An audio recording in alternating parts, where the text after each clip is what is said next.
Player এক এক জেলার থেকে আসে, এসে তাদের পুরো 24 ঘন্টা এক জায়গায় দাঁড়ায় রাখছে।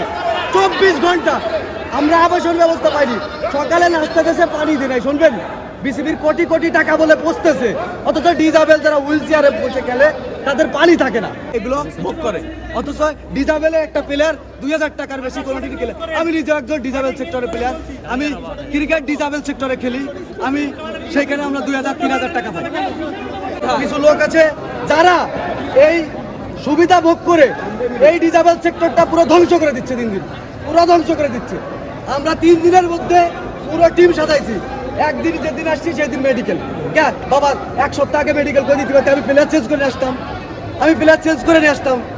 এবার কে যে আমার একটা প্লেয়ার, তার পা 6 ইঞ্চি ছোট, তাকে ডিজাবেল নাই বলে বাদ দিচ্ছে। একটা পা নাই, তার ডিজাবেল, সে দাঁড়াইতে পারলো কেন?